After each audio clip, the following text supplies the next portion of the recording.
अस्सलामुअलैकुम। तो व्यूवर्स, आज मैं आप लोगों के लिए बड़ा मज़ेदार सा टेस्टी सा पकोड़ा मिक्स मसाला की रेसिपी लेके आई हूँ, जो अगर हम पहले से तैयार कर लेंगे तो रमज़ान में बिल्कुल हमें कोई मुश्किल पेश नहीं आएगी और हम झटपट से मज़ेदार से और ढेरों ढेर पकोड़े उसकी मदद से बना सकते हैं। तो बहुत आसान सी ये रेसिपी है। तो चलिए व्यूवर्स, अपनी रेसिपी को शुरू करते हैं। बिस्मिल्लाहिर्रहमानिर्रहीम। और उसके लिए सबसे पहले व्यूवर्स, ये मैंने अनारदाना ले लिया है 2 टेबल स्पून और इसको दरदरा सा पीस लिया है। और साथ ही 4 टेबलस्पून के बराबर ये जो है धनिया, उसको मैंने दरदरा सा पीस लिया। थोड़ा सा इसको भूनने के बाद इसको जब हम ग्राइंड करते हैं तो बड़ा मज़ेदार सा इसका टेस्ट हो जाता है। तो अब 4 टेबलस्पून इसके अंदर मैं ज़ीरा, वाइट ज़ीरा जो उसको मैंने पीस के शामिल कर लिया है और इसको भी मैंने थोड़ा सा भूनने के बाद ग्राइंड किया है। इसके बाद इसकी बहुत अच्छी सी खुशबू आ जाती है। और ये 2 टेबलस्पून चिली फ्लेक्स डाल लिए इसके अंदर मैंने, और अजवाइन डाल ली मैंने हाफ़ टी स्पून। इसकी क्वांटिटी थोड़ी कम लेनी है। और 2 टेबलस्पून रेड चिली पाउडर डाल लिया है मैंने इसके अंदर, और 1 टेबलस्पून सूखी मेथी डाल ली है। और अब इसको अच्छा सा मिक्स कर लेते हैं। तो ये व्यवस्था बड़ा अच्छा सा मज़ेदार सा मिक्स करने के बाद हमने अपना जो पकोड़ा मिक्स मसाला है जो वो मैंने बिल्कुल तैयार कर लिया है। और इसको अगर हम एक बोतल में डालकर बिल्कुल ढक्कन टाइट करके 4 माह तक इस्तेमाल कर सकते हैं। और इसी के साथ जो हम पकोड़े बना सकते हैं, किस तरह हम इसको इस्तेमाल कर सकते हैं, वो भी मैं आपको आगे चलकर बताती हूँ। और पहले इसको एक कंटेनर में, एक बोतल में डाल लेते हैं और ढक्कन टाइट करके अगर हम 4 माह तक इसको फ्रिज में या बाहर जैसे भी रखेंगे बिल्कुल ख़राब नहीं होगा। और अनारदाने की वजह से थोड़ा सा ये लग रहा है कि चम्मच के साथ थोड़ा लग गया है, क्योंकि वो थोड़ा थोड़ा गीला होता है। और सारा मैं बोतल में आपके सामने डाल लूँगी।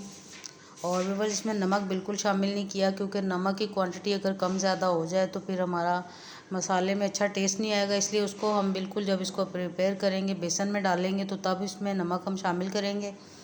और अब अच्छा सा मैंने इसको बोतल में डाल लिया है और आप देख सकते हैं बिल्कुल मसाला हमारा तैयार है।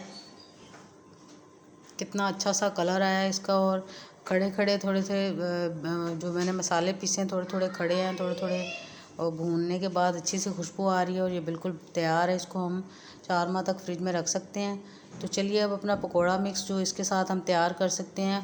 ये 1 किलो के करीब बेसन है। अगर हम चाहें तो ये सारा मसाला इसके अंदर डाल के एक ही दफ़ा भी बना के रख सकते हैं, लेकिन मैं ज़्यादा अच्छा इस तरह है कि अगर हम बेसन में फ़ौरी तौर पर इसको शामिल करें और साथ साथ इसमें पानी भी शामिल कर लें तो ये बहुत अच्छा टेस्ट इसके साथ आता है, फ्रेश फ्रेश सा।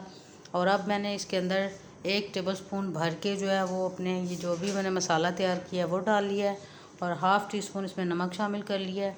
और थोड़े थोड़े पानी की मदद से अच्छा सा इसका मिक्सचर बना लेते हैं। और साथ ही व्यूअर्स, आपसे मेरी रिक्वेस्ट है कि अगर आप मेरे चैनल पर नए हैं तो जल्दी से मेरे चैनल को सब्सक्राइब कर लें, ताकि रमज़ान स्पेशल रेसिपीज़ को आप भी इंजॉय कर सकें अच्छी तरह से। और अब थोड़ा थोड़ा पानी डाल के इसको अच्छा सा हम मिक्सचर तैयार कर लेंगे जितना हमें ज़रूरत है, जिसमें इतना पतला करना है कि अगर हम इसमें कोई भी चीज़ डिप करें, आलू और हरी मिर्च और बैंगन वगैरह के हम पकोड़े बनाने जा रहे हैं, उनको जब हम मिक्स करें तो अच्छा सा ये मिक्स हो जाए, उसके ऊपर इसकी एक तय हो जाए, कोटिंग हो जाए। और थोड़ा थोड़ा पानी डालने के बाद इसको मैं पतला कर लूँगी। और एकदम से पानी अगर ज़्यादा डाल लेंगे तो ये पतला हो जाएगा। 2-3 दफ़ा थोड़ा थोड़ा डालेंगे तो ये बहुत अच्छा सा जो बैटर है वो तैयार हो गया है। तो अब हम जो है ये सबसे पहले हम मिर्च के पकोड़े तैयार करते हैं, हरी मिर्चों के। और उसके लिए हरी मिर्च को मैंने डिप कर लिया इसके अंदर और अब कढ़ाई में डाल लेते हैं इसको। पहले से मैंने प्री हीट किया ऑयल है अपने चूल्हे के ऊपर रखा हुआ था। और साथ ही ये देख सकते हैं आप। और अब इसको थोड़ा सा उलट पुलट कर लेंगे डालने के बाद। और साथ ही बस मैंने काट के रखे हुए आलू हैं, थोड़े से बैंगन हैं, थोड़े से प्याज हैं, उनके भी हम साथ साथ पकोड़े बनाएंगे बहुत मज़ेदार से, टेस्टी से। अगर मसाला पहले से बना के अगर हमने रखा हुआ है तो बिल्कुल झटपट से हम ढेरों ढेर पकोड़े इस तरह से हम तैयार कर सकते हैं, फ्राई कर सकते हैं। और ये देख सकते हैं एक तरफ से अच्छा सा गोल्डन कलर आ गया। अब इसको मैंने टर्न कर लिया है और दूसरी तरफ से भी जब अच्छा सा आ जाएगा तो हम इसको बाहर निकालेंगे। बस फटाफट से ये तैयार हो गई हैं। और ये देख सकते हैं कि बिल्कुल इनके ऊपर अच्छा सा कलर आ गया है और इनको मैं निकाल लूँगी। और अब हम जो बैंगन के पकोड़े बनाने जा रही हूँ और उसके लिए इसको बैंगनों को मैंने काट के पहले से गोल शेप में रखा हुआ था, और अब मैं इसी मेज़े के अंदर डिप करके तो उन सबको भी इसी तरह ऑयल के अंदर शामिल कर रही हूँ। और इनके पकौड़े बनाने के बाद इसको भी बाहर निकाल लेते हैं। और आप देख सकते हैं बैटर पहले से अगर बना के रखा है फ़ौरन से फटाफट से हम कितने अच्छे से ये इंजॉय कर सकते हैं। और अब थोड़े से मैंने प्याज भी रखे हुए गोल अच्छे से काट के, उनके भी थोड़े से बना लेते हैं पकोड़े। अगर झटपट से मेहमान आ जाएं तो आप फटाफट से ये तमाम जो पकोड़े हैं आप इंजॉय कर सकते हैं इस रेसिपी को। और बहुत अच्छे से ये भी क्रिस्पी से तैयार होंगे। और मैं इनको भी एक एक दफ़ा डिप करके तो अच्छा सा अपने ऑयल के अंदर डाल लेती हूँ।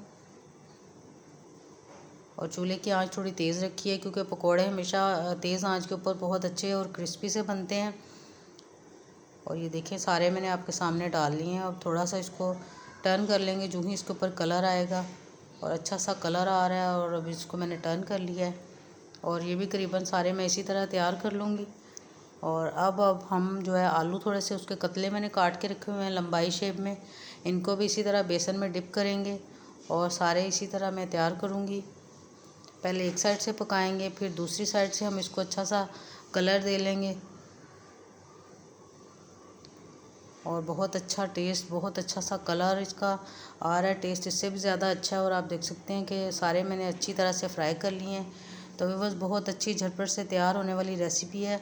और मसाला बिल्कुल अगर तैयार करके रखा है तो बहुत अच्छे से आप इसको एंजॉय कर सकते हैं।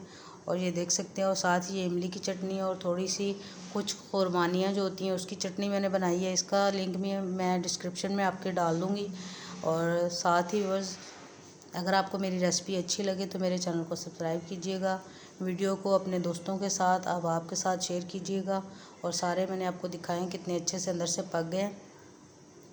उम्मीद है कि आपको रेसिपी अच्छी लगी होगी, और रेसिपी अच्छी लगे तो ज़रूर मेरी वीडियो को शेयर कीजिएगा।